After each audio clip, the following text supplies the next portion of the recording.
Hello viewers. आज का जो चैप्टर है वो हमारे सोशल एंड पॉलिटिकल लाइफ का चैप्टर 1 है, अंडरस्टैंडिंग डाइवर्सिटी। एनसीईआरटी की जो सीरीज़ में स्टार्ट करी हुई है मैंने, उसमें ये सोशल एंड पॉलिटिकल लाइफ का पहला चैप्टर है, अंडरस्टैंडिंग डाइवर्सिटी। आज हम इसे कवर अप करेंगे। वीडियो ज़्यादा लेंथी नहीं रखना है और कोशिश करूँगा मैं इसे ज़्यादा लेंथी ना रखूँ, क्योंकि चैप्टर थोड़ा सा बड़ा है और बेसिक डिटेल्स होंगी इसमें। अभी हम स्टार्टिंग ही कर रहे हैं, इसलिए इसमें बेसिक्स होगा सब कुछ। तो चलिए स्टार्ट करते हैं। स्टार्टिंग होती है, कहते हैं कि हम अपने आसपास अपने आड़ोस पड़ोस के क्लासरूम में देखें और हमें कोई भी अपने एक जैसा नहीं दिख रहा होगा, यानी हम अपनी क्लास के स्टूडेंट से बिल्कुल डिफरेंट होंगे।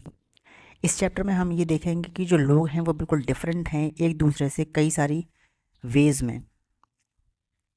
वो ना सिर्फ जो है वो एक दूसरे से अलग ही दिखते हैं, बल्कि उनका जो रीजनल कल्चरल और रिलीजियस बैकग्राउंड है वो भी डिफरेंट है हमसे। ये जो डिफरेंसेस हैं हमारी लाइफ्स को जो है वो एनरिच करते हैं कई सारे तरीक़ों से, और ये काफ़ी एक फ़न क्रिएट करते हैं हम सब में। ऑल दीज डिफरेंट पीपल, ये सारे जो डिफरेंट लोग हैं, चाहे किसी भी काइंड ऑफ बैकग्राउंड से हों, किसी भी रिलीजन से बिलोंग करते हों, कोई भी कल्चर जो है वो फॉलो करते हों, helps to make India so interesting and so diverse. इससे जो है वो इंडिया का जो कल्चर है वो काफ़ी डाइवर्स और एक इंटरेस्टिंग बनता है। डाइवर्सिटी हमारी लाइफ में क्या ऐड करती है, क्या ऐड करती है हमारी लाइफ में। How did India becomes like this, India किस तरीके से बना ऐसा। ऑल काइंड ऑफ जो डिफरेंसेस हैं आर पार्ट ऑफ डाइवर्सिटी का पार्ट हैं। क्या ये एक सवाल है? क्या डाइवर्सिटी को हम एज अ यूनिटी के तौर पर भी कंसिडर कर सकते हैं? क्या जो डिफरेंट डिफरेंट लोग हैं जो रिलीजन कल्चर और रिलीजियस बैकग्राउंड से बिलोंग करते हैं, क्या ये सब एक जैसे ही हैं? क्या इन सब में कोई यूनिटी है? तो इन सब के हम आंसर फाइंड आउट करेंगे। ये सिर्फ एक ओवरव्यू दिया है। आगे स्टार्टिंग होती है चैप्टर की, कह रहे हैं कि 3 चिल्ड्रन हैं हमारी ही एज के। उनसे कहा गया कि अब ये कोई फिगर आप बनाइए, कोई इमेजेस आप ड्रॉ करिए या कोई ड्राइंग करिए किसी भी पर्सन की। तो ये एम्प्टी बॉक्स दे रखा है, ये आपके लिए एक एक्सरसाइज है, इसमें आप इमेज बनाइए और फिर उसको जो है वो आप कंपैरिजन करेंगे।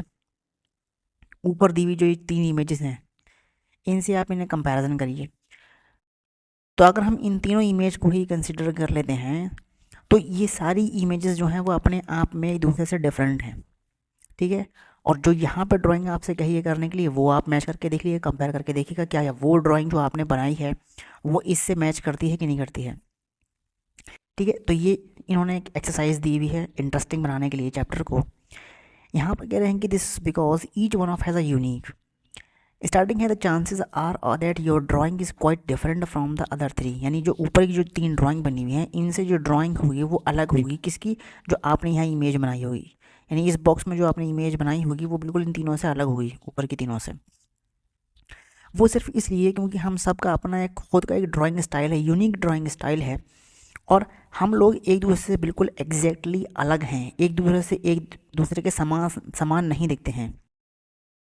लेकिन हमारा जो डिफ़र है टर्म्स में, इन द लैंग्वेज में, हम जो लैंग्वेज बोलते हैं, हम जो कल्चरल बैकग्राउंड से आते हैं, हम जो रिलीजियस रिचुअल्स यानी कि जो हमारे रिलीजन में जो भी हमारे प्रोग्राम्स हैं, जो फेस्टिवल्स हैं, हम उनको सेलिब्रेट करते हैं, सब ये बिल्कुल ही ऑब्जर्व अगर हम करेंगे तो ये सब हमारे बिल्कुल अलग होते हैं, ठीक है। अब यहाँ पर एक सब कह रहे हैं कि अपने टीचर से आप पूछिए कि चेक करने के लिए ये एक्सरसाइज दे रखी है, इसके लिए how many of you have similar answers, इनमें से किसके आंसर हैं। जब यहाँ पर कह रहे हैं कि when I go out I like wearing. अब यहाँ पे कोई भी ड्रेस, जो एक बॉय होगा वो जीन्स कहेगा, शर्ट कहेगा, कुछ भी हो सकता है। एक गर्ल होगी वो जो है वो जीन्स को प्रेफर कर सकती है, एक स्पेसिफिक काइंड ऑफ जीन्स की बात कर सकती है, वो टॉप की बात कर सकती है कि मुझे ये पहनना पसंद है, मुझे शलवार सूट पहनना पसंद है। वट जो भी उसको कंफर्टेबल लगती है ड्रेस वो उसका यहाँ पर मेंशन करेगी। एट होम आई स्पीक, घर पर मैं जो हूँ कोई लैंग्वेज बोलता हूँ वो बताएगा, यहाँ पे मेल होगा। और जो अलग अलग जैसे कोई सदर्न पार्ट से होगा वो लैंग्वेज बोलेगा, जो किसी नदर्न पार्ट से होगा वो अपनी लैंग्वेज बताएगा यहाँ पर। वैसे ही यहाँ पर दे रखा कि स्पोर्ट्स के बारे में, माई फेवरेट स्पोर्ट क्या होगा, कि मुझे किस तरह की बुक्स पसंद हैं। तो ये इन्फॉर्मेशन अपने आप में आपको फाइंड आउट करनी है, ये सब सवाल हैं। तो यहाँ पर इसी चीज़ को कह रहे हैं कि क्या कोई ऐसा एनीवन है, जो कोई ऐसा इंसान है जिसके ये मैचेस यानी कि जिसके ये आंसर्स जो हैं वो एग्जैक्टली सेम आते हों? प्रोबेबली नॉट, शायद ऐसा नहीं होगा। But many of you have similar answer, इसमें से कुछ लोगों के सिमिलर आंसर हो सकते हैं। How many like reading the same kind of book, कितने लोग ऐसे हैं जो एक तरह की ही बुक पढ़ते हैं, चाहे वो एडवेंचरस नावल हो या मैगजीन्स हों या आपके कुछ जासूसी वाली मैगजीन्स हों, किताबें वगैरह, ये सब पढ़ने के अपनी अपनी किताबों के पढ़ने के इंटरेस्ट हैं अपने अपने लोगों के होते हैं। कितने लोग जो हैं वो अलग अलग डिफरेंट लैंग्वेजेस बोलते हैं, क्लासेस में स्कूल में स्टूडेंट जो भी हैं वो क्लास में कौन अलग अलग लैंग्वेज बोलते हैं। By now you must have recognized the many ways in which you are quite like some of your classmates and other ways in which you are different from them. हम कब मतलब ये अब तक हम रिकग्नाइज कर चुके होंगे कि कई सारे ऐसे वेज हैं जिसमें हमारी कुछ चीज़ें जो है वो हमारे क्लासमेट से बिल्कुल सिमिलर होंगी और कुछ चीज़ें जो होंगी वो हमारे क्लासमेट से बिल्कुल डिफरेंट होंगी। अब डाइवर्सिटी को समझने के लिए यहाँ पर एक कहानी से शुरुआत होती है जिसका टाइटल है मेकिंग फ्रेंड्स, यानी कि दोस्त बनता है यहाँ पर। अब क्या कहानी है हम इसको पढ़ते हैं। Do you think it would be easy for you to make friend with someone who was different from you? क्या कभी आसान होता है कि कोई आपका दोस्त बनता है जो आपसे बिल्कुल ही अलग है, बिल्कुल ही अलग है? क्या इतना आसान होता है उससे दोस्ती करना? ये अब हम स्टोरी में पढ़ेंगे। I had meant it as a joke made up for a small rag boy who sold newspaper at Janpath crossing at the busy intersection।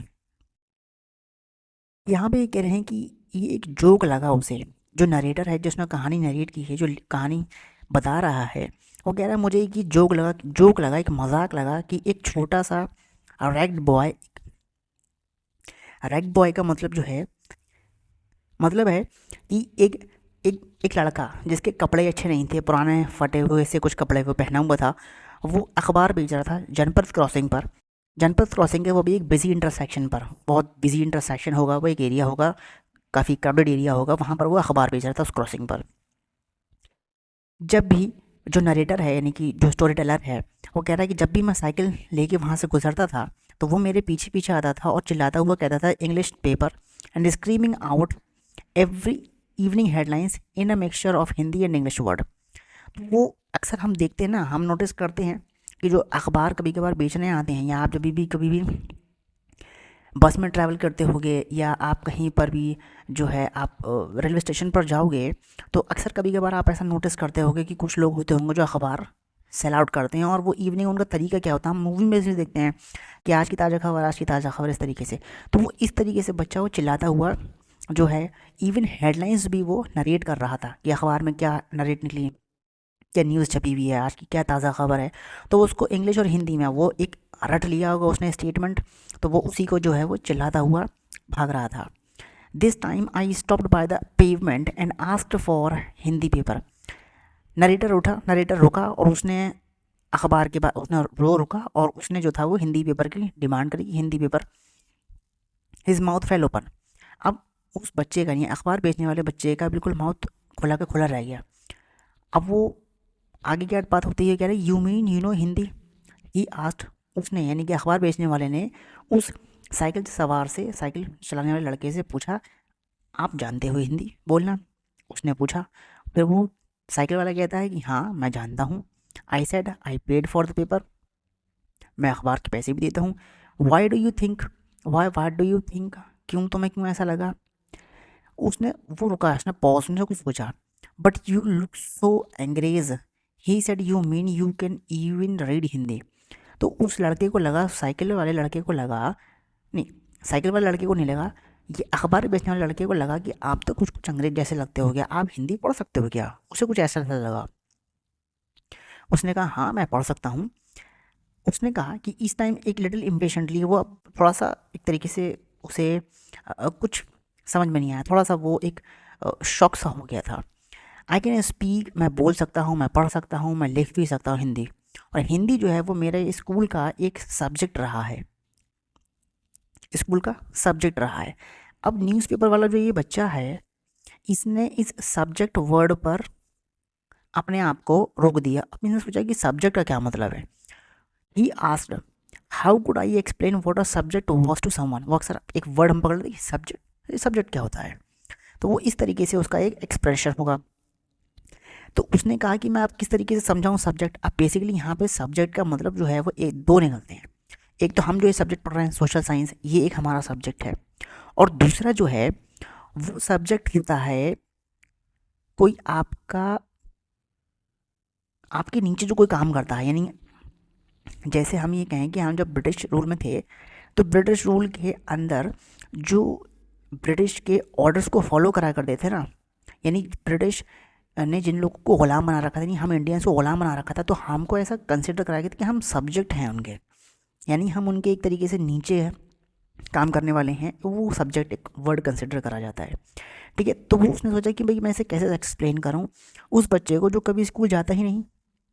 Well, it is something I began, but the light changed and the honking behind me grew 100-fold and I let myself be pushed along with the rest of the traffic. अब इससे पहले वो उस subject word को जो है वो explain कर पाता, लाइट्स चेंज हो गई, यानी कि लाइट ग्रीन हो गई और पीछे से हॉर्न की आवाज़ बजने लगी, जिसकी वजह से जो है वो उसको वहाँ से जल्दी जल्दी में निकलना पड़ गया। ठीक है, आगे कहानी ये कह रही है कि नेक्स्ट डे, अगले ही दिन वो फिर दोबारा उसे मिला मुस्कुराता हुआ, और उसने हिंदी का पेपर उसके सामने फिर से दिखाया और कहा भैया, ही सेड आपका अखबार। उसने कहा भैया आपका अखबार। उसने लिया होगा। अब बताइए ये सब्जेक्ट क्या चीज़ है। वो कल की जो डिस्कशन थी वो नेक्स्ट डे आई और उसने फिर से पूछा अखबार वाले ने कि भैया ये सब्जेक्ट क्या चीज़ है। ये इंग्लिश वर्ड उसे साउंड हुआ और स्ट्रेंज लगा उसकी ज़बान पर। ये it sounded like it means its other meaning in English, to rule by someone else. यानी मैंने एक्सप्लेन किया ना कि सब्जेक्ट जो है वो यहाँ पर उसे ये लगा कि कोई जो हम पर रूल कर रहा होता है, जिस पर हम रूल कर रहे होते हैं, वो हमारा सब्जेक्ट होता है। यानी एक तरीके से स्लेव्स कह लो, गुलाम कह लिया जाए, नौकर कह लिया जाए, वो सब्जेक्ट उसे वो मीनिंग लगा कि यार ये तो हम सब्जेक्ट हमें क्या ना, शायद ये नौकर की बात कर रहे होंगे या किसी स्लेव की, गुलाम की बात कर रहे होंगे। Oh it's just something to study. तो उसने कहा ओ ये सिर्फ जो है वो समथिंग कुछ ऐसा है जो स्टडी करने का है। आई सेड नहीं, बाईसाइकिल वाले बच्चे ने कहा। And then because the red light had come up I asked him. Red light थी तो उसने पूछा have you ever been to school. अब साइकिल वाले ने पूछा बच्चे से, उस अखबार वाले से, क्या तुम कभी स्कूल गए हो। उसने आंसर दिया नेवर, मैं कभी स्कूल नहीं गया। एंड उसने आगे भी कहा कि आई began working when I was so high. मतलब मैं जब मैं बड़ा हो गया था तब मैंने काम करना शुरू कर दिया था। उसने बताया he measured himself against my cycle seat. वो एक्सप्लेनेशन दिया हुआ कि मैं इतना बड़ा था तब से मैं काम कर रहा हूँ। पहले मेरी मदर काम करती थी मेरे साथ में, लेकिन अब मैं अकेला काम करता हूँ, ये उसने बताया। अब वो कह रहे हैं कि कहाँ, लड़के ने पूछा, साइकिल वाले लड़के ने पूछा कि भाई तुम्हारी माँ कहाँ है। लेकिन जैसे ही उसने सवाल पूछा लाइट्स फिर चेंज हो गई और डिस्कशन वहीं पर ख़त्म हो गया। फिर उसे कुछ ऐसा लगा कि पीछे से वो अखबार वाला बच्चा वो चिल्लाता हुआ कहने लगा कि वो मेरठ में है, और उसके बाद फिर वो शोर शराबे में आवाज़ बिल्कुल गायब हो गई। नेक्स्ट डे फिर मीटिंग होती है, तीसरा दिन आ गया। अब तीसरे दिन जो था इंट्रोडक्शन हो गया प्रॉपर तरीके से। उसने कहा कि मेरा नाम, नेक्स्ट डे में उसने बताया कि मेरा नाम समीर है, और उसने भी बड़े शायरी अंदाज में, यानी कि थोड़ा से शर्मा के उसने कहा कि तुम्हारा नाम क्या है। तो वो एक इनक्रेडिबल बात हो गई कि उसने, लड़के ने कहा कि मेरा नाम भी जो है वो समीर है। दोनों की आंखें जो है वो एक दूसरे से नज़रें मिली। Yes I grinned at him. Grinned का मतलब मुस्कुराते हुए। ठीक है, मुस्कुराते हुए उन्होंने एक दूसरे की तरफ देखा। It's another name for Hanuman's father Sameer. तुम जानते हो कि समीर का मतलब जो है वो एक अनदर नेम है, हनुमान के फादर का नाम है। सो नाउ यू आर एक समीर एक एंड आई एम समीर दो। ठीक है, तो अखबार वाले ने कहा, यानी कि अखबार वाले ने अपने आप को इंट्रोड्यूस करा कि मैं समीर दो हूँ, और आप जो हैं, जो साइकिल चला रहा है लड़का, उसको कहा कि आप समीर एक हैं आपसे। ठीक है, ताकि कन्फ्यूजन ना रहे अभी कौन सा समीर की हम बात कर रहे हैं। ठीक है, तो हम यहाँ पे एक तरीके से लिख लेते हैं, समीर दो जो है वो है न्यूज़पेपर वाला, और समीर वन जो है वो हो जाएगा साइकिल वाला। ठीक है, इसको हम यहाँ पे नोट डाउन कर लेते हैं। He triumphantly something like that. उसने ऐसे ही एक उत्साह में कह दिया something like that. I answered and then I held out my hand. हाथ मिलाओ समीर दो। तो उसने कहा अभी हाथ मिलाओ, अभी इंट्रोडक्शन हो गया, थोड़ी दोस्ती आ रही हो गई। ठीक है, I could still feel it warmth and as a cycled away. अब ये आगे का डिस्कशन है, कहानी बढ़ती आगे है। फिर चौथा दिन हुआ। He did not have his user smile for me. Next day जो बच्चा था, यानी जो अखबार बेच रहा था, उस बच्चे के चेहरे पर कोई स्माइल नहीं दिखी। क्यों? क्योंकि वहाँ पर उसके मेरठ में जहाँ पे उसकी माँ रहा करती थी वहाँ पे कुछ ट्रबल हो गई थी। उसने कहा कई लोग जो है वो वहाँ पे मारे गए, दंगा हो गया वहाँ पे और कुछ लोग, बहुत से लोग वहाँ पे मारे गए। मैंने हेडलाइंस में देखा कि वहाँ पर जो है वो कुछ कम्युनल राइट्स जो हो गए वो भड़क उठे। लेकिन समीर दो, I am Muslim Sameer, he said in answer. Sameer दो, अब समीर दो, पहली चीज़ तो ये न्यूज़पेपर वाला था। दूसरा एक इसके बारे में यहाँ पे पता चलता है कि इसका रिलीजन था मुस्लिम। और जो साइकिल टू था ये था हिंदू रिलीजन से। ठीक है, यहाँ पे ये पता चलती है कि मैं जो हूँ वो मुस्लिम हूँ, उसने आंसर दिया। And all my people are in Meerut में, और मेरे सारे जो रिश्तेदार हैं वो सब मेरठ में हैं। His eyes filled with tear, उसकी आंखों में आंसू दिखे और मैंने उसका जो है वो एक तरीके से सिंपथाइज किया, उसको सिंपैथी दी और उसकी नज़रें जो थी वो झुकी हुई थी एक तरीके से। He was not at the crossing, that next day जो था वो उस क्रॉसिंग पे नज़र नहीं आया। नीता द डे आफ्टर और एवर अगेन, और उसके बाद वो कभी अखबार वाला बच्चा जो था, जो अखबार बेच रहा था, वो कभी उस क्रॉसिंग पे नज़र नहीं आया और कोई न्यूज़पेपर की आवाज़ नहीं नज़र आई, सुनाई दी पीछे से कि इंग्लिश और हिंदी में जब जैसे बच्चा वो स्क्रीम करता हुआ कहता ना कि आज की ताज़ा खबर, आज की ताज़ा खबर, इंग्लिश इंग्लिश और हिंदी में वो आवाज़ उसको नज़र नहीं आई। तो ये कहानी थी एक टाइटल की जिसका नाम था the lights changed, written by Poile Sen Gupta. ये कहानी थी। अब यहाँ पर एक सवाल आता है, हमने इतनी स्टोरी अब तक डिस्कस करी तो इसमें एक सवाल आता है, नेम 3 वेज इन विच समीर एक एंड समीर दो वर डिफरेंट। 3 तरीके आपको बताने हैं कि वो समीर एक और समीर दो जो था वो डिफरेंट कैसे है। तो समीर एक यानी कि जो साइकिल वाला बच्चा था, पहले चीज़ तो वो साइकिल वाला था, वो स्कूल गया था, वो पढ़ा लिखा था, वो लिटरेट था, एक डिफरेंस ये हो गया।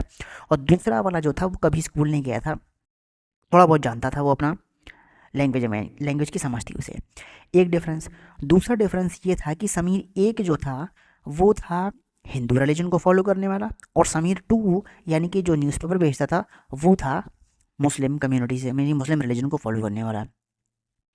तीसरी डिफरेंस जो था, कहने का मतलब ये है कि जो समीर वन था वो एक तरीके से उसका जो कह सकते हैं कि वो एक रिच फैमिली से बिलोंग करता था, और दूसरा समीर टू यानी कि जो न्यूज़पेपर बेचता था वो उसकी फैमिली जो थी वो उसकी इतनी अच्छी इनकम नहीं थी और वो थोड़ा सा पुअर था। तो ये 3 डिफरेंसेस यहाँ पे हमने देख लिए। अगला इसमें क्वेश्चन पूछा, did these differences prevent them from becoming friend.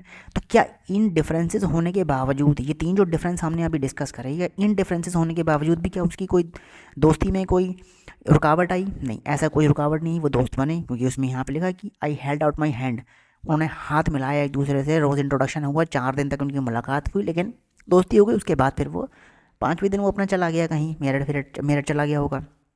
ठीक है, तो आगे इस कहानी को एक्सप्लेन करा जाता है कि वाइल समीर एक वो ज़्यादा फेमिलियर था इंग्लिश से, यानी कि साइकिल वाला स्टूडेंट जो था, साइकिल वाला जो बच्चा था वो ज़्यादा फेमिलियर था इंग्लिश से, जबकि समीर दो जो था वो हिंदी स्पीक करता था। पहला डिफरेंस जो मैंने बताया कि वो पढ़ा लिखा और कम पढ़ा लिखा वाला डिफरेंस। उसके बाद कहते हैं they both are more at home in different languages, they still communicate with each other. Different language थी इनकी लेकिन फिर भी वो कम्युनिकेट कर रहे थे।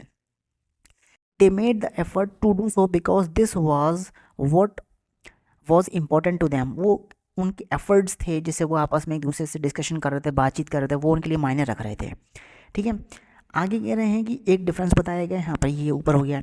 दूसरा डिफरेंस यहाँ बता रहे हैं कि समीर एक और समीर दो ये डिफरेंट रिलीजियस को फॉलो करते थे और डिफरेंट कल्चरल बैकग्राउंड से आते थे। समीर एक जो था वो हिंदू था, यानी साइकिल जो बच्चा चला रहा था वो हिंदू था, और समीर दो जो कि न्यूज़पेपर बेच रहा था वो मुस्लिम था। डिफरेंट रिलीजन और cultural background such as these are an aspect of diversity. इन डिफरेंट कल्चर और डिफरेंट बैकग्राउंड से, डिफरेंट रिलीजियस और डिफरेंट कल्चरल बैकग्राउंड से होना किसी का, ये डाइवर्सिटी का एस्पेक्ट है। ठीक है, आगे क्या कह रहे हैं, कुछ डिस्कस करने की बात कही गई है, सवाल को आप खुद पढ़िएगा। ठीक है, यहाँ कह रहे हैं एक एक्सरसाइज यहाँ पर दी हुई है कि अब ये आप बताइए कि कौन कौन से फेस्टिवल सेलिब्रेट करे होंगे इन दोनों लड़कों ने, समीर एक ने और समीर दो, कौन कौन से फेस्टिवल सेलिब्रेट करते होंगे। इसके साथ ही साथ इसमें कह रहे हैं in addition to the diverse religious और कल्चरल बैकग्राउंड होने के साथ साथ देयर आर अदर वेज भी थे जिसमें समीर एक और समीर दो जो थे वो डिफरेंट थे एक दूसरे से।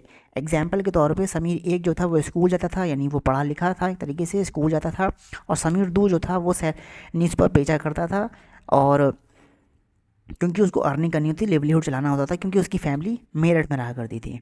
ठीक है, आगे कह रहे हैं Sameer though did not have the opportunity to attend school, यानी समीर दो के पास अपॉर्चुनिटी नहीं थी स्कूल जाने की।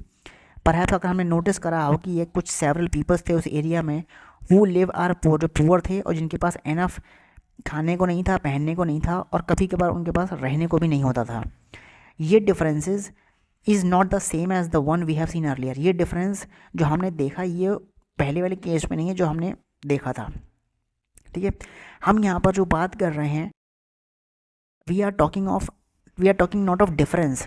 हम यहाँ पर डिफरेंस की बात नहीं कर रहे हैं, हम यहाँ पर इनइक्वालिटी की बात करते हैं, असमानता की हम बात कर रहे हैं। यहाँ पर इनइक्वालिटी का मतलब है कम्स होती है about when a person does not have the resource and opportunities that are available to other person. Inequality का मतलब ये है, इनइक्वालिटी की डेफिनेशन यहाँ से आप थोड़ा सा पढ़ लीजिए, थोड़ा सा ध्यान देने वाली बात है। इनइक्वालिटी का मतलब यानी यहाँ पर ये कह रहे हैं कि जब किसी पर्सन के पास रिसोर्सेज और अपॉर्चुनिटीज़ नहीं होती हैं दूसरे के कंपैरिजन में, यानी किसी एक पर्सन के पास रिसोर्सेज हैं, उसके पास अपॉर्चुनिटीज़ हैं और किसी के पास रिसोर्सेज और अपॉर्चुनिटीज़ नहीं है, तो वहाँ पर वो इनइक्वालिटी होती है। ठीक है, वहाँ पे असमानता होती है। ठीक है, ये इनइक्वालिटी का यहाँ पर स्टेटमेंट दे रखा है। The caste system is another example of inequality. Caste system भी जो है वो एक इनइक्वालिटी का ही एक एग्जाम्पल है। यानी कास्ट सिस्टम में क्या चीज़ है, एक लोअर कास्ट बना ली है, अपर कास्ट बन गई हैं। तो कुछ में चीज़ें ये हैं कि कुछ लोगों को जो है वो रेस्ट्रिक्ट कर दिया गया कि आप इस रिसोर्सेज को यूज़ नहीं कर सकते, आप जो है वो यहाँ नहीं जा सकते, या आप ये काम नहीं कर सकते, या यदि कहें कि आपका सिर्फ यही काम है, इसके अलावा आप कोई और काम कर ही नहीं सकते। ठीक है, तो ये इनइक्वालिटी है। उनके पास वो रिसोर्सेज और वो अपॉर्चुनिटीज़ अवेलेबल ही नहीं होती। ठीक है, अगर आपको याद हो एक तरीके से कास्ट सिस्टम का हमने एक एग्जाम्पल पढ़ा था क्लास 6 में। नहीं, हम आगे पढ़ेंगे, चलिए वो डिस्कस करेंगे फर्दर, वो क्योंकि वो चीज़ इसका टॉपिक नहीं है। इनइक्वालिटी कास्ट सिस्टम का ही एक एग्जाम्पल है और इसी के मुताबिक अकॉर्डिंग टू दिस सोसाइटी को जो है वो डिवाइड कर दिया गया है कुछ ग्रुप्स में उनके काम के अकॉर्डिंग पर। ठीक है, that people did and what they suppose to remain in those groups, कि जो वो काम करते थे वही वो काम करेंगे, उसके अलावा कोई काम नहीं करेंगे, उसके अलावा उनके पास कोई काम उनको मिलेगा ही नहीं। So if your parents were Potter, यानी अगर तुम्हारे पेरेंट्स पॉटर हैं, पॉटर का मतलब कुम्हार यानी जो मटके बनाते हैं मिट्टी के, अगर तुम्हारे पेरेंट्स पॉटर हैं तो तुम्हें भी पॉटर ही बनना पड़ेगा।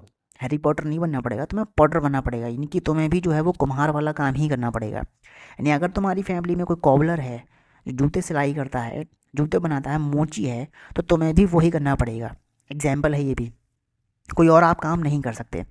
तो ये सिस्टम वॉज कंसिडर्ड इरिवर्सिबल। ये इस तरीके से एक सिस्टम बन गई थी, एक प्रथा बन गई थी जो चेंज ही नहीं हो रही थी। भाई किसी के आपके ऊपर आप रेस्ट्रिक्शन नहीं लगा सकते कि आपको यही काम करना है, इसके अलावा आप कोई काम कर ही नहीं सकते। अगर आपकी शुरुआती पीढ़ी जो थी वो आपका ये काम करती थी तो आप भी वही काम करो, नहीं। सबको आगे बढ़ने का राइट है, अधिकार है, और आप किसी को रिस्ट्रिक्ट नहीं कर सकते कि आपको सिर्फ यही काम करना है या आपके लिए सिर्फ यही काम बना है। ठीक है, and because you are not suppose to change your profession, और अगर आप प्रोफेशन अपने चेंज नहीं कर सकते, it was not considered necessary for you to know anything more than what you needed in your profession.